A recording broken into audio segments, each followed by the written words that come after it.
আজকের খুতবা শয়তানের দুটি আক্রমণ কৌশল নিয়ে। আমরা গত কয়েক সপ্তাহ যাবৎ মানব সৃষ্টির ইতিহাস নিয়ে কথা বলছিলাম, আর যখন আমাদের মূল আলোচনায় সূরা আরাফের আয়াতগুলো আসবে তখন আমরা এই ব্যাপারে কথা বলতে থাকব।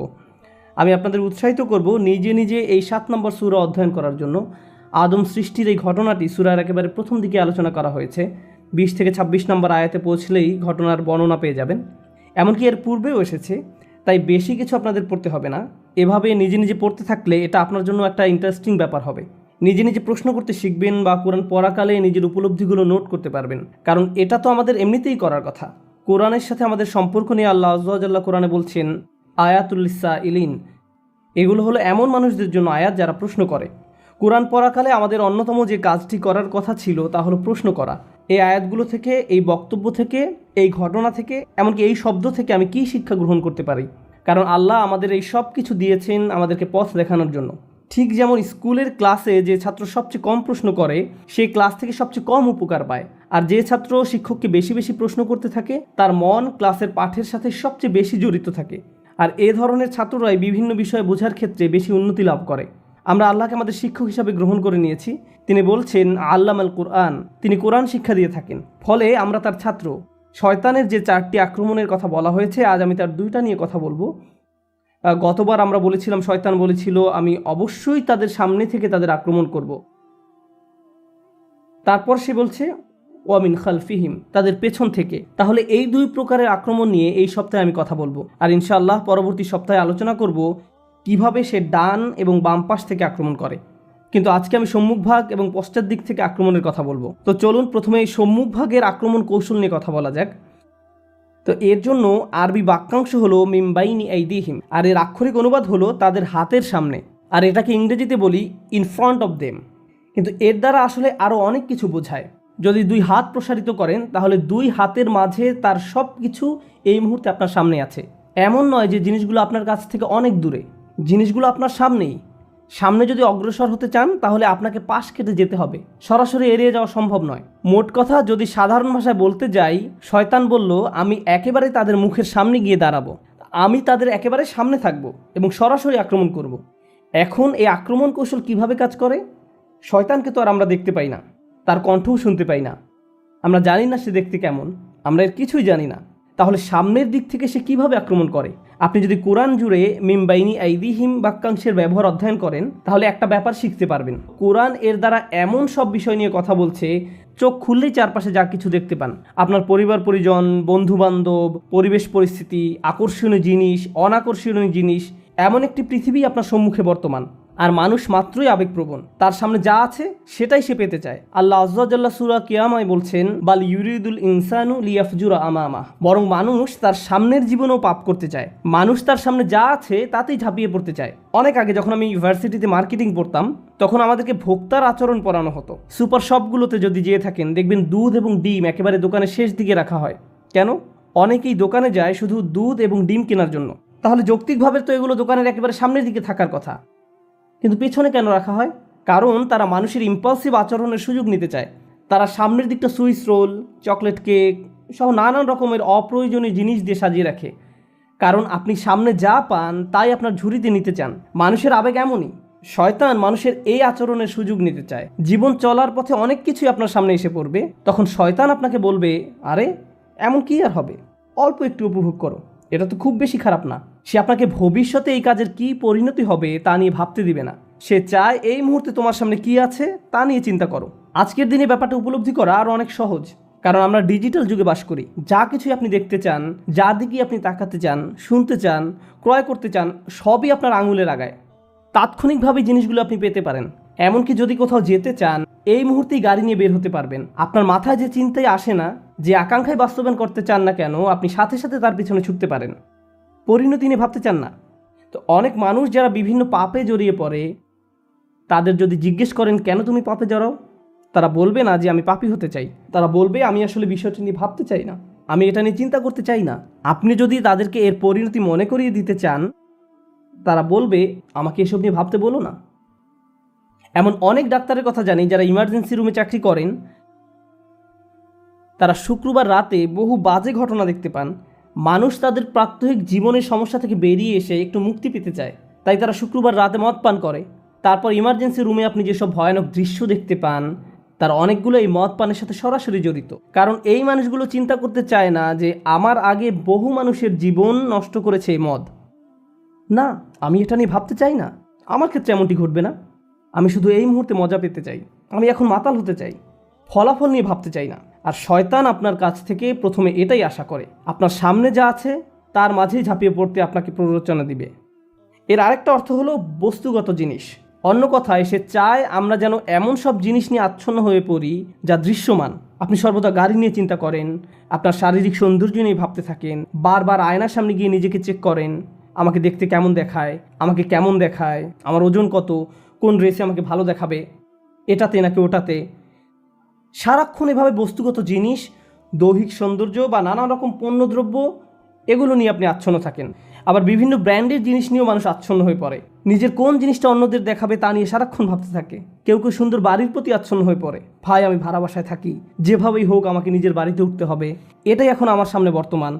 প্রতিবেশীদের সুন্দর বাড়িগুলোর সামনে দিয়ে যাওয়ার সময় স্বয়ংক্রিয়ভাবে চলার গতি তার থেমে যায়, অবাক হয়ে তাকিয়ে থাকে, কল্পনার রাজ্যে হারিয়ে যায়, মনে মনে ওই বাড়িতে বাস করতে থাকেন। আর শয়তান আপনার কাছ থেকে এটাই আশা করে। সাধারণভাবে এই জিনিসগুলো কামনা করা কিন্তু খারাপ কিছু নয়। আর একটা ব্যাপার স্মরণে রাখার জন্য আপনাদের মনোযোগ আকর্ষণ করছি, সূরাতুন নাসে আল্লাহ আমাদেরকে শয়তান সম্পর্কে বলছেন, আল্লাযী ইউওয়াসউইসু ফি সুদুরিন নাস। সে মানুষের বুকের মধ্যে কুমন্ত্রণা দেয়। মানুষের আবেগ অনুভূতি প্রকাশ করতে আরবিতে সুদূর শব্দটির ব্যবহার দেখা যায়। আল্লাহ বলছেন ওয়াসফি সুদুরা কওমি মুমিনিন, এবং মুসলমানদের বুকসমূহ শান্ত করবেন। আল্লাহ বলছেন ওয়াসফি সুদুরা কওমি মুমিনিন, মুমিনদের বুকসমূহ শান্ত করবেন, অর্থাৎ অন্তরসমূহ শান্ত করবেন। এর মানে হলো আল্লাহ যখন সদর বা বুক শব্দটি ব্যবহার করেন তিনি এর দ্বারা আমাদের আবেগও বুঝিয়ে থাকেন। আমরা যে রাগ করি এটিও আমাদের বুকের অংশ, কান্না বুকের অংশ, ভালোবাসা বুকের অংশ, লোভ বুকের অংশ। এভাবে আপনি আমি যত রকমের অনুভূতির অভিজ্ঞতা লাভ করি এর সবগুলোই বুকের অংশ। যখন আমরা অন্য কিছুর প্রতি আকৃষ্ট হয়ে পড়ি এটাও আমাদের বুকের অংশ। যখন আমরা কুৎসিত কোনো কিছু থেকে মুখ ঘুরিয়ে ফেলি সেটাও আমাদের বুকের অংশ। অলসতা বুকের অংশ, উৎসাহ উদ্দীপনাও আমাদের বুক থেকে আসে। এর দ্বারা এটাও বোঝায় যে আমাদের ভেতরে আল্লাহ যত রকমের আবেগ অনুভূতি দান করেছেন, রাগ, ভয়, সুখ, এই অনুভূতিগুলোই আমাদের সংজ্ঞায়িত করে। এগুলো সবই প্রকৃতিগত এবং শয়তান এগুলোর সুযোগ গ্রহণ করে। সে আপনার রাগ হওয়ার অনুভূতিকে ব্যবহার করে আপনাকে কষ্ট দিবে, সে আপনার সুখ অনুভূতিকে ব্যবহার করবে আপনাকে পথভ্রষ্ট করার জন্য, সে আপনার অলসতাকেও আপনার বিরুদ্ধে ব্যবহার করবে, আপনার দুঃখের অনুভূতির মাধ্যমে আপনাকে পথভ্রষ্ট করতে চাইবে। কিন্তু সে জানে কিভাবে আপনাকে প্রভাবিত করতে হয়, কিভাবে আপনাকে দিয়ে এমন কিছু অনুভব করাতে হয় যা আপনার অনুভব করার কথা নয়, এবং কিভাবে অতিরিক্ত মাত্রায় তা করতে হয়। এটা সত্য যে সবাই সুন্দর কিছুর প্রতি আকৃষ্ট হয়, কে সুন্দর বাড়িতে বাস করতে চায় না। প্রকৃতপক্ষে আল্লাহ আমাদেরকে জান্নাতে বড় বড় ম্যানশন দেওয়ার কথা বলছেন, সুন্দর সুন্দর বাগান দেওয়ার কথা বলেছেন, ঝর্ণার কথা বলেছেন। আমরা এই দুনিয়াতে যদি এগুলোর প্রতি আকৃষ্ট না হতাম তাহলে পরকালেরগুলোর জন্য আমরা আকৃষ্ট হব কেন? দুনিয়াতে এগুলোর প্রতি আকর্ষণ থাকার কারণেই তো জান্নাতকে এতটা আবেদনময়ী মনে হয়। তাই সুন্দর জিনিসের প্রতি আকৃষ্ট হওয়া আমাদের প্রকৃতিগত। শয়তান কি করতে চায়? শয়তান এই অনুভূতির ভারসাম্য নষ্ট করতে চায়। আমি অমুক জিনিসটি পাওয়ার জন্য যা যা করার সবই করব, আমি এর পরিণতি নিয়ে ভাবতে চাই না, এটা আমার সামনে, আমি এখনই এটা চাই। এর বিপরীতে আল্লাহ কি অফার করছেন তা ভালোভাবে বোঝার জন্য আপনাদের নিকট একটা উপমা উপস্থাপন করতে চাই। কেউ যদি আপনার কাছে এসে এভাবে প্রস্তাব দেয়, দেখো আমার কাছে একটা বাড়ি আছে, এই হলো তার ছবি, খুবই সুন্দর ম্যানশন, এর সামনে সমুদ্র সৈকত আছে, এটি একটি টিলার উপরে অবস্থিত, বাড়ির সামনের দৃশ্য অসাধারণ সুন্দর, ভেতরের ডিজাইনও তুমি যেমন চাও ঠিক সেই রকম, তুমি যা চাইতে তার সবই এই বাড়িতে আছে, এই বাড়ির দাম কয়েক মিলিয়ন ডলার, কিন্তু আমি তোমার কাছে এটি মাত্র $200 বিক্রি করব। তো প্রথমত আপনি এটি বিশ্বাস করবেন না, না আপনি এটি আমার কাছে $200 বিক্রি করবেন না। এরপর সে তার প্রস্তাবটি বিস্তারিত ব্যাখ্যা করে বলল, দেখো আমি গ্যারান্টি দিচ্ছি আমি তোমার কাছে এটি $200 বিক্রি করব, কিন্তু একমাত্র শর্ত হলো ঠিক 15 বছর পরে তোমার নিকট এটি হস্তান্তর করা হবে, তুমি এখন এটির দখল পাবে না। $200 কিন্তু তোমাকে এখনই দিতে হবে, বাড়ির মালিকানা পাবে 15 বছর পর। এই কথা শোনার পর আপনি কোনোভাবেই এই প্রস্তাবে আর রাজি হবেন না, আপনার কাছে মনে হবে এটি একটা প্রতারণা। আল্লাহ আমাদেরকে ঠিক এরকমই একটি প্রস্তাব দিচ্ছেন, এই হলো জান্নাত, এতে যেতে বেশি কিছুর দরকার নেই, আমি তোমাদের কাছে অনেক কিছু চাচ্ছি না, কিন্তু তোমরা এখন যেতে পারবে না। বিপরীতে শয়তান এসে বলে, আমি তোমাদেরকে জান্নাত দিতে পারবো না, আমি তোমাকে এর চেয়ে অনেক কম দিব, কিন্তু ব্যাপারটা হলো আমি তোমাকে এই মুহূর্তে দিব, জাস্ট এখনই এই আনন্দ নিয়ে নাও, এটি অনেক সহজ, আমাকে তোমার কিছুই দিতে হবে না।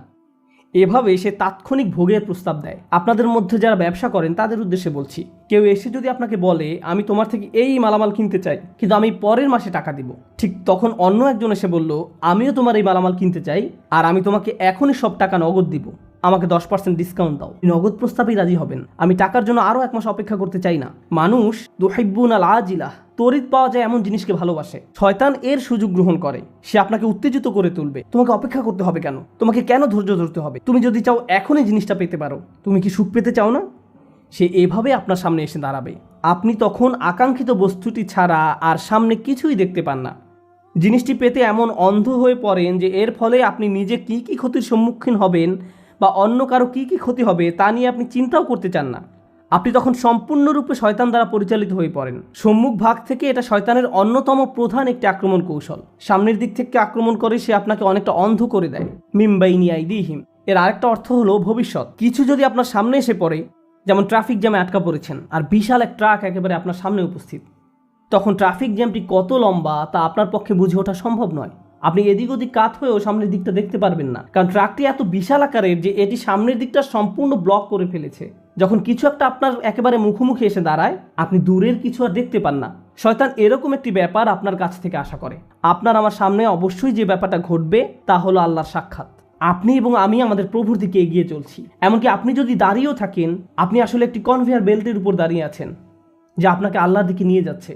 আপনি ব্যাপারটা পছন্দ করেন বা না করেন, গ্রহণ করেন বা না করেন, আমরা প্রতিটি নিঃশ্বাসে সেদিকে এগিয়ে চলছি। আর সেই মিটিংটি এড়িয়ে যাওয়ার কোনো উপায় নেই। আর শয়তান আপনাকে এটা দেখতে দিতে চায় না। সে চায় না আমাদের মনে যেন এই ভাবনাটা আসে যে দিন যত যায় আমরা ততটা আল্লাহর কাছাকাছি হচ্ছি, আগামীকাল আরেকটু এগিয়ে যাব, এর পরের দিন আরও এগিয়ে যাব। ভবিষ্যতের ব্যাপারে শয়তান চায় আল্লাহর সাথে যে আপনার সাক্ষাৎ হবে এটা নিয়ে যেন চিন্তা না করেন, বরং সে চায় আপনার বন্ধুদের সাথে সাক্ষাৎ নিয়ে যেন আপনি চিন্তামগ্ন থাকেন, বা ছুটির দিনে কোথাও একত্রিত হওয়া নিয়ে, ভালো কোনো সময় নিয়ে, এই শুক্রবারে আমরা কি করব, পরের ছুটির দিনে কি করব। ভবিষ্যতের ব্যাপারে সে চায় নিকট ভবিষ্যৎ নিয়ে যেন চিন্তা করেন আর দীর্ঘমেয়াদী ভবিষ্যতের কথা যেন ভুলে যান। অনেকের কাছে দীর্ঘমেয়াদী চিন্তাটা এরকম যে আমি তো দীর্ঘমেয়াদী চিন্তা করছি, আমি চিন্তা করছি কিভাবে একটি বাড়ির মালিক হওয়া যায়, অথবা চিন্তা করছি কোন শহরে বসতি করব, বা আমি ভবিষ্যৎ শিক্ষা নিয়ে চিন্তা করছি। কিন্তু আল্লাহ আসলে চান আপনি যেন আরও দীর্ঘমেয়াদী চিন্তা করেন। যখন আপনি তার সামনে গিয়ে দণ্ডায়মান হব তখন কি জবাব দেব, এভাবে যখন চিন্তা করবেন তখন আল্লাহর সাথে সাক্ষাৎ নিয়ে আপনার একটা পরিকল্পনা থাকবে। ঠিক যেমন তরুণরা ভার্সিটিতে ভর্তি হওয়ার পর তাদের একটা প্ল্যান থাকে 3 বা 4 বছরের মাঝে গ্রাজুয়েট হওয়া। এই প্ল্যান থাকার ফলে আপনি তখন অনেক সাবধানতার সাথে বিভিন্ন কোর্স নেবেন।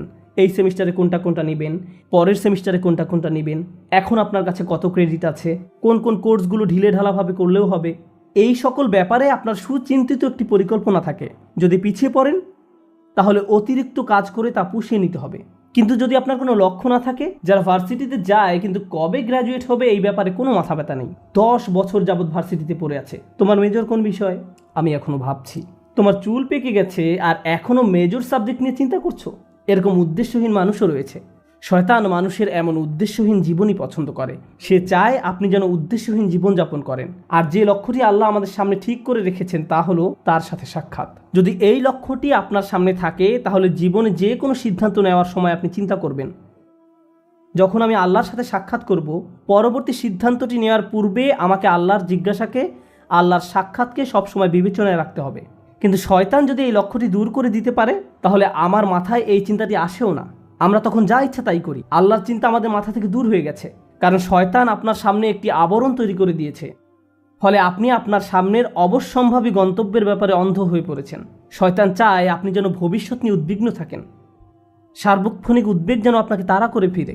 আমার ছেলে কি করবে, সে কি অবাধ্য হয়ে পড়বে, আমার মেয়ে কি করবে, আমার স্বামী কি করবে, আমার স্ত্রী কি করবে। আপনি এভাবে অন্যদের নিয়ে সবসময় উদ্বিগ্ন থাকেন, তারা কি করবে, যেন তাদের দায়িত্ব আপনার উপর বা আপনি তাদের নিয়ন্ত্রণ করেন। আমরা নিজেদেরকে ভালোভাবে নিয়ন্ত্রণ করতে পারি না, অথচ মনে করি যেন আশপাশের সব কিছুই আমরা নিয়ন্ত্রণ করতে পারবো, তাদের ভবিষ্যৎ কি হবে তাও নিয়ন্ত্রণ করতে পারবো।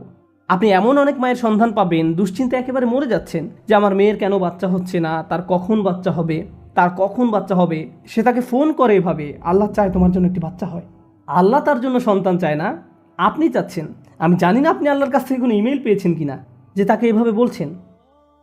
এভাবে চরম আকাঙ্ক্ষিত পার্থিব জিনিসটি আপনার অন্তরে সবসময় জায়গা দখল করে রাখে।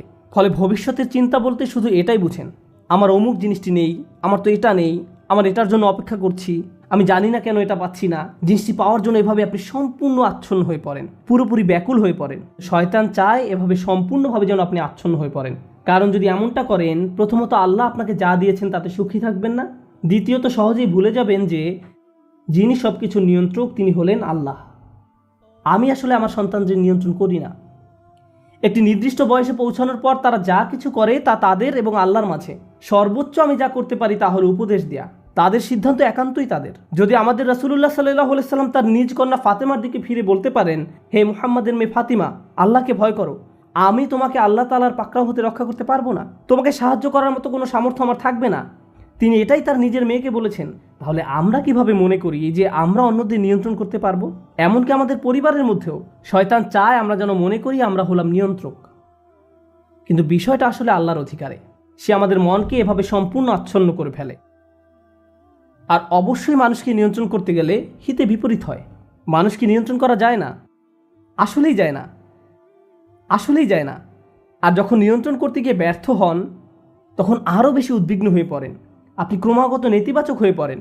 আর আপনি যখন সম্পূর্ণ নেতিবাচক হয়ে পড়েন, তখন আপনার পক্ষে কৃতজ্ঞ হওয়া অসম্ভব হয়ে পড়ে। খেয়াল করে দেখুন আয়াতটি কীভাবে শেষ হয়েছে। আপনি তাদের অধিকাংশকেই কৃতজ্ঞ পাবেন না। তারা সবসময় নেতিবাচক চিন্তা করবে, আমার চাকরির কি হবে, টাকা কোথায় পাবো, এটা কোত্থেকে আসবে, ওটা কোত্থেকে আসবে, স্বাস্থ্যের কি হবে, বাচ্চাদের কি হবে, অমুক অমুক ব্যাপারে কি হবে, যদি তারা জেনে যায়, যদি এমনটা ঘটে, যদি সে কিছু বলে বা যদি তিনি কিছু করেন। আর এসব তুচ্ছ ব্যাপার নিয়ে আপনি এতটা আচ্ছন্ন হয়ে পড়েন যে ভুলে যান আল্লাহ ভবিষ্যতের নিয়ন্ত্রক। আপনি আমি এর নিয়ন্ত্রক নই। আমরা যে একটি ভালো দিন অতিক্রম করি, এটা এই জন্য নয় যে আমরা খুব ভালোভাবে প্ল্যান করে দিনটি কাটিয়েছি বা আমরা এটা অর্জন করেছি বা দিনটাকে নিয়ন্ত্রণ করে কাটিয়েছি। একমাত্র আল্লাহর কাছ থেকেই প্রশান্তি আসে। আমাদের শরীর যে সঠিকভাবে কাজ করছে এবং এখানে শুক্রবারে জুমার নামাজের জন্য যে এসে বসে আছি, আল্লাহই আমাদের এই শক্তি সামর্থ্য দিয়েছেন। আর আমরা এটা ভুলে যাই। আমরা মনে করি ভবিষ্যতের সব কিছু আমরা নিজেরাই সমাধান করে ফেলতে পারবো। শয়তান এই কাজটাই করে। সে আপনাকে এই ধারণা দিয়ে বিভ্রান্ত করে ফেলে যে ভবিষ্যৎ আমাদের নিয়ন্ত্রণে। শয়তানের আরও একটি বড় অস্ত্র হলো ভবিষ্যৎ সম্পর্কে আপনাকে হতাশ করে দেয়া। আর কোনো কিছুতেই কাজ হবে না, পূর্বের কোনো পরিকল্পনাই তো কাজে আসেনি, তুমি সব সময় ব্যর্থ হবে, তোমার কপালে শুধু ব্যর্থতাই আছে। এভাবে নিজের সম্পর্কে এত হতাশ এবং নেতিবাচক হয়ে পড়েন যে আপনি শুধু নিজের সম্পর্কে হতাশাজনক মনোভাব পোষণ করেন না, বরং এই হতাশা সংক্রামক হয়ে পড়ে। যেমন কেউ যদি পরীক্ষায় পাশ করে আসে, আপনি হয়তো তখন বলে বসেন, পাশ করলে কি হবে, চাকরি পাবে না, পারিবারিক ঐতিহ্য, কী বা করার আছে। এটা শয়তানের দুঃখবাদ বা হতাশার একটা অংশ। সে আপনার কাছ থেকে এটাই আশা করে। কারণ কেউ যদি সবসময় এভাবে দুঃখ এবং হতাশায় নিমজ্জিত থাকে, তাহলে কিভাবে সে আল্লাহর প্রতি আশা ধরে রাখবে? কোন অন্তর নিয়ে তারা আল্লাহর নিকট দোয়া করবে? যদি তারা ইতোমধ্যেই পরাজয় স্বীকার করে নেয়, তাহলে কোনো কিছুই আর কাজ করবে না। তখন আল্লাহর নিকট থেকে তাদের আর কোনো প্রত্যাশা থাকে না। আল্লাহর সাথে আমাদের সবচেয়ে গুরুত্বপূর্ণ সম্পর্ক হলো তার নিকট দোয়া করা, তার নিকট আশা করা।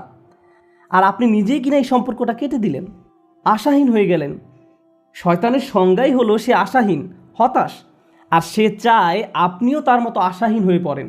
এভাবে মানুষকে সে সম্মুখ ভাগ থেকে আক্রমণ করে।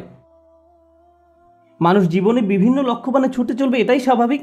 আর এক্ষেত্রেও শয়তানও আমাদের বিভ্রান্ত করে ফেলে। এটাও তার সামনের দিক থেকে আক্রমণের কৌশলের অংশ। আমি সামনের দিক থেকে আক্রমণের বর্ণনা দিতে গিয়ে অনেক লম্বা করে ফেলছি। আজ যদি পেছনের দিক থেকে আক্রমণের কথা নাও বলতে পারি, সমস্যা নেই, আমি একটু সময় নিয়ে বিষয়গুলোর উপর আলোকপাত করতে চাই। তো মানুষের উদ্দেশ্যমুখী জীবনযাপন করার কথা। মানুষ আত্মোন্নয়নের জন্য লক্ষ লক্ষ টাকা খরচ করে বিভিন্ন সেমিনারে অংশগ্রহণ করে, কারণ তারা অনুপ্রাণিত হতে চায়। এগুলো ভালো জিনিস, এগুলো আসলেই শক্তিশালী জিনিস। কিন্তু শয়তান কি চায় জানেন? আপনাদের একটি উদাহরণ দিচ্ছি। পর্বতারোহীদের দেখবেন তারা হুক নিয়ে উপরের দিকে ছুঁড়ে মারে। আপনি যদি আপনার হুক 20 ফিট উপরে নিক্ষেপ করেন, আপনি কেবল ততটুকু উপরেই পৌঁছতে পারবেন। আপনি যদি 30 ফিট উপরে হুক নিক্ষেপ করেন, তাহলে 30 ফিট উপরে পৌঁছতে পারবেন। শয়তান চায় আপনি যেন আপনার হুক খুবই অল্প দূরত্বে নিক্ষেপ করেন। সে চায় আপনি যেন আপনার হুক শুধুমাত্র টাকা কামানোর জন্যই নিক্ষেপ করেন। অমুক পরিমাণ টাকা অর্জন করতে পারলে আমার জীবন সফল। তখন আপনি সারাক্ষণ এই চিন্তায় মগ্ন থাকেন, মনে হয় যেন যদি এই লক্ষ্য অর্জন করতে পারেন তাহলে সব কিছু ঠিক হয়ে যাবে। একবার যদি এই লক্ষ্য অর্জন করতে পারি তাহলে জীবনটা আশ্চর্য রকম সুন্দর হয়ে যাবে। আপনি যখন সেই লক্ষ্যের কাছাকাছি পৌঁছে যান বা উদ্দেশ্য অর্জন করে ফেলেন, আরও 30টা সমস্যা এসে হাজির হয়। শয়তান চায় আপনি যেন ছোট লক্ষ্যের পিছনে ছুটে জীবন অতিবাহিত করে ফেলেন, আর এই নিম্নতর উদ্দেশ্য অর্জনে এতটাই নিমজ্জিত থাকেন যে অন্য কিছু আর চোখেও পড়ে না। আমার আপনার জীবনে বিভিন্ন লক্ষ্য থাকার কথা, আমার স্বাস্থ্য নিয়ে লক্ষ্য থাকার কথা, আমার ক্যারিয়ার নিয়েও লক্ষ্য থাকার কথা, শিক্ষা নিয়ে লক্ষ্য থাকা উচিত। একটা ব্যাপার মনে রাখুন, এই লক্ষ্যগুলো আসলে আপনার জীবনের মূল উদ্দেশ্য নয়, এগুলো আসলে বড় একটি গন্তব্যে পৌঁছার মাধ্যম মাত্র। আমরা যদি ভুলে যাই আমরা এই পৃথিবীতে এসেছি একটি সীমিত সময়ের জন্য, এখানে চাকরি পাওয়া আমাদের মূল উদ্দেশ্য নয়, টাকা কামাই করা আমাদের উদ্দেশ্য নয়, এই পৃথিবীতে বাড়ির মালিক হওয়া আমাদের উদ্দেশ্য নয়, কারণ একদিন আমরা এর সব কিছু ছেড়ে চলে যাব। এই দুনিয়াতে আমাদের উদ্দেশ্য হলো ভালো কিছু করা, আমাদের নিজেদের জন্য ভালো কিছু করা এবং এমন ভালো কিছু পেছনে রেখে যাওয়া যা আমাদের মৃত্যুর পরেও কাজে লাগবে। এই উদ্দেশ্যে আমাদের এই দুনিয়াতে রাখা হয়েছে। এই ব্যাপারটা যদি আপনার মাথায় থাকে, তাহলে আপনার শিক্ষা যদি আপনাকে ভালো কিছু করার দিকে নিয়ে যায়, আপনার বাড়ি যদি আপনাকে ভালো কিছু করতে সাহায্য করে, আপনার গাড়ি আপনাকে ভালো কিছু করার দিকে নিয়ে যায়, তাহলে এগুলোর একটি উদ্দেশ্য আছে। এগুলো নিজে উদ্দেশ্য নয়, কিন্তু শয়তান এগুলোকেই আপনার উদ্দেশ্য বানিয়ে ফেলতে চায়। ভাই, আমার লক্ষ্য হলো অমুক অমুক মডেলের গাড়ির মালিক হওয়া, আমি বুঝে গেছি এটাই আমার লক্ষ্য। এটা আসলে কোনো লক্ষ্য নয়, এটা একটা বস্তুগত জিনিস মাত্র। আর এই জিনিসটি শেষ হতে শুধু একটি অ্যাক্সিডেন্টই যথেষ্ট। যে বাড়িটি নিয়ে আপনি এত বেশি মগ্ন হয়ে আছেন, শুধু একটি ভূমিকম্প এটি ধ্বংস করে দেওয়ার জন্য যথেষ্ট। একবার আগুন লাগলেই শেষ। এই জিনিসগুলো আর এমন কি, এগুলো আসে আর যায়। দুআফাত তালিবু আল মাতলুব। শয়তান এভাবে আমাদের মনকে এসব তুচ্ছ বিষয়ে নিমজ্জিত করে রাখে। এর ফলে আমরা ভুলে যাই যে আল্লাহ আমাদেরকে বৃহত্তর উদ্দেশ্য নিয়ে সৃষ্টি করেছেন, কিন্তু সে আমাদের সামনের দিকে থেকে আক্রমণ করে ক্ষুদ্র বিষয়ে আচ্ছন্ন করে রাখে। ফলে আমরা আমাদের সৃষ্টির উদ্দেশ্যের কথা ভুলে যাই। শয়তানের সামনের দিক থেকে আক্রমণ করা নিয়ে সর্বশেষ যে কথাটি বলতে চাই, আপনাদের অনেকের কপালে হয়তো সামনে অনেক টাকা আছে, আবার কারো কারোর জন্য জীবন হয়তো অনেক বড় বড় চ্যালেঞ্জ অপেক্ষা করছে, আল্লাহ জানেন। কারো কারো জীবন হয়তো অনেক সুখ অপেক্ষা করছে, আল্লাহ জানেন, আমরা জানি না। কিন্তু একটা বিষয় আমরা সবাই জানি, সবারই সময় রয়েছে। কারো হয়তো কয়েক সেকেন্ড, কারো হয়তো কয়েক বছর, কারো হয়তো কয়েক দশক সময় হাতে আছে। কিন্তু একটা ব্যাপারে আমরা নিশ্চিত যে আমাদের সবারই হাতে সময় আছে। শয়তান যখন আপনাকে সম্মুখ ভাগ থেকে আক্রমণ করে, সে চায় আপনি যেন আপনার সময়কে কোনো মর্যাদা না দেন। সে চায় ভালো কাজ করার সময় আসলে আপনি যেন এভাবে ভাবেন যে আরে ভাই, আমার হাতে এখন অনেক সময় আছে, ভালো কাজ করার জন্য এত তাড়াহুড়ার কি আছে। কিন্তু যদি প্রবৃত্তির কোনো কামনা চরিতার্থ করতে হয়, তাহলে সাথে সাথে করতে হবে। প্রতিবার নামাজের সময় আপনার সাথে ঠিক এমনটাই ঘটে। জোহরের সময় যখন আসে, মসজিদ থেকে আজানের শব্দ ভেসে আসে, আপনার ঘড়ির অ্যালার্ম বেজে ওঠে, মোবাইলের অ্যাপ থেকে আজানের শব্দ শোনা যায়, আপনি তখন কি করেন? পজ বাটন টাচ করেন, নিজেকে এভাবে বলেন, মাত্র তো আজান দিল, নামাজের এখনও অনেক বাকি আছে। আর ভিডিও গেম খেলতে হলে এখনই, সিনেমা নাটক দেখতে হলে এখনই, কিন্তু নামাজ পড়তে হলে সময় বাকি আছে, এখনও অনেক সময় বাকি আছে। ভার্সিটিতে ক্লাসের ফাঁকে যদি আপনি কিছুটা সময় পেয়ে থাকেন, ব্যাগে কোরআন আছে, তখন ইচ্ছা করলে ব্যাগ খুলে কোরআন পড়তে পারেন। পরে, এখন না, আমি তো পড়বো, কিন্তু এখন না। কিন্তু যে কোনো তুচ্ছ, অর্থহীন, বাজে কাজ ফেসবুক বা ইনস্টাগ্রামে স্ক্রল করতে করতে কখন যে 30-40 মিনিট পার করে দেন টেরই পান না। এমনকি ক্লাসের জন্য কখনো কখনো দেরি হয়ে যায়। অর্থহীন কাজের জন্য ঠিকই সময় বের করে নিলেন, এর কারণ হলো শয়তান চায় আপনি যেন আপনার সময়কে কোনো মূল্য না দেন। সে চায় আপনি যেন আপনার মূল্যবান সময়কে অর্থহীন কাজে ব্যয় করে নষ্ট করে ফেলেন। এভাবে আপনার সময় নষ্ট করার মাধ্যমে সে আপনার ভবিষ্যৎ ধ্বংস করে দেয়। তারপর যখন জীবনের একটা পর্যায়ে এসে পেছনে ফিরে দেখেন, তখন ভাবেন, ভাই, আমি জীবনে কত সময় যে অযথা কাজে ব্যয় করে নষ্ট করেছি। এরপর জীবন নিয়ে হতাশ হয়ে পড়েন। এই খেলাটাই শয়তান আমাদের সাথে খেলে। এভাবে শয়তান বিভিন্ন কৌশলে সামনের দিক থেকে আমাদের আক্রমণ করে। আমি আল্লাহর কাছে দোয়া করছি, আল্লাহ যেন আমাদেরকে এইসব আক্রমণ থেকে সতর্ক থাকার তৌফিক দান করেন, এবং আল্লাহ আযজা ওয়া জাল্লা কখনো যেন আমাদের সেসব লোকদের অন্তর্ভুক্ত না করেন যারা বাস্তবতাকে তার প্রকৃত রূপে চিনতে ব্যর্থ হয়। রাসূলুল্লাহ সাল্লাল্লাহু আলাইহি ওয়াসাল্লাম বলছেন, ও আল্লাহ, আমি চাই আপনি আমাকে বাস্তব বিষয়সমূহ আসলেই যেমন তেমনভাবেই দেখান। এটা আমার শেষ উপদেশ। কিভাবে আমরা শয়তানের এই আক্রমণগুলো মোকাবেলা করব? প্রথমে এগুলো শনাক্ত করতে হবে, তারপর আমাকে আপনাকে ক্রমাগত বাস্তব বিষয়গুলোর প্রকৃত রূপ খতিয়ে দেখতে হবে। আমাদের মোবাইলের অ্যাপগুলো চালাতে গেলে আমরা শুধু ইউজার ইন্টারফেস যেমন গ্রাফিক্স, মেনু ইত্যাদি দেখতে পারি, কিন্তু এগুলো আসলে প্রকৃত অ্যাপ নয়। এর পেছনে সোর্স কোড আছে, আপনি সেই কোড দেখতে পান না। আপনি শুধু ফ্রন্ট এন্ড দেখতে পান। ঠিক তেমনি বাস্তব জগতে যা কিছু দেখতে পান তা শুধু উপরের অংশ দেখতে পান, শুধু কভার দেখতে পান, কিন্তু এর পেছনে অন্য আরেক বাস্তবতা রয়েছে, এর পেছনে ইঞ্জিন রয়েছে। সমস্যা হলো আমরা কোনো কিছুর বাহ্যিক রূপ দেখে এর মূল্যায়ন করি, এর পেছনে যা আছে সেটাই যে আসলে মূল্যবান আমরা তা জানার চেষ্টাও করি না। কোরআন এই কাজটাই করে। কোরআন শুধু এই দুইটি চোখ দিয়ে দেখতে বলে না, এখানেও আরও এক সেট চোখ রয়েছে। লাহুম আয়ুনুন লা ইউবসিরুনা বিহা, তাদের চোখ রয়েছে কিন্তু তা দ্বারা তারা দেখে না, অর্থাৎ তারা আসল রূপ দেখে না, তারা শুধু বাহ্যিক ব্যাপারটা দেখে। আমাদেরকে অন্তর্চক্ষু দিয়ে তাকাতে হবে যা প্রকৃত রূপ দেখতে পারে। যদি এমনটা করতে পারেন তাহলে যেভাবে আপনি সময় ব্যয় করেন, বিভিন্ন বিষয় নিয়ে চিন্তা করেন, বিভিন্ন জিনিসের মূল্য দিয়ে থাকেন, বিভিন্ন জিনিসকে গুরুত্ব দিয়ে থাকেন, তার সব কিছুই পরিবর্তিত হতে শুরু করবে। কারণ দিন শেষে আল্লাহর সাথে সাক্ষাৎ করার পূর্বে আমাদের হাতে জীবনের যে অংশটুকু বাকি আছে তার মূল ব্যাপার হলো ইউনাব্বাউল ইনসানু ইয়াউমা ইযিন বিমা কদ্দামা ওয়া আখার। কিয়ামতের দিন মানুষকে জিজ্ঞাসা করা হবে কোনটাকে তুমি প্রাথমিক পর্যায়ে গুরুত্ব দিয়েছো আর কোন ব্যাপারটাকে দ্বিতীয় পর্যায়ভুক্ত মনে করেছো। সবকিছুর মূল কথা এটাই, আমি আপনি যত সিদ্ধান্ত নিয়েছি তাতে কোনটাকে প্রায়োরিটি দিয়েছি আর কোনটাকে ফেলে রেখেছি।